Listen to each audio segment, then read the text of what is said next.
قوم لوط پہ عذاب آیا. ہم جنس پرستی، مرد مردوں سے بدکاری کرتے ہیں. حضرت نوح نے سمجھایا کہ یہ کام درست فطرت کے خلاف ہے، یہ کام درست نہیں. جب انسان یہ کام کرتا ہے تو زمین اور آسمان کانپتے ہیں.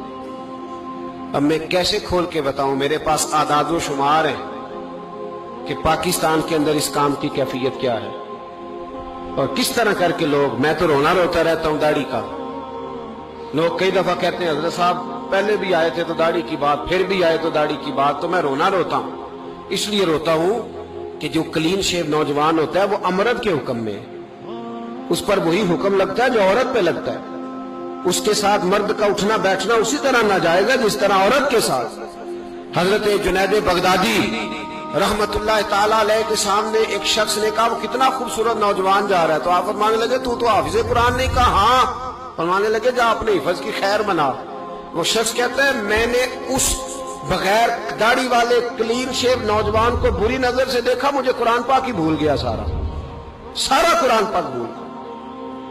اور کتنے سال میں دعائیں کرتا رہا، بیت اللہ کے طواف کرتا رہا، میں یاد بھی کرتا تو نہیں ہوتا. کیسے؟ اب تو ہمارا نعت کہاں بیوٹی پارلر سے ہو کے آتا ہے. ہم کسی اور کو کیا پیغام دیں؟ وہ پیغام، وہ نظام، وہ طریقہ کار جس کا حکم تھا شریعت میں. قوم لوط پر عذاب آیا. صحیح بیٹھتے ہوں گے بچے جو موٹر سائیکلوں پہ بیٹھتے ہیں، لیکن میں نے، یہ درد ہے، میں نے گجرانوالہ کی سڑکوں پہ بچوں کو، نوجوانوں کو جو تماشے کرتے سرے عام دیکھا ہے تو مجھے ڈر لگتا ہے. تو کوئی روکنے والا نہیں، شغل ہو رہا ہے، ہنس رہے ہیں، اور سامنے عورتیں بھی ہیں، سب ہو رہا ہے. کتنی تکلیف کی بات.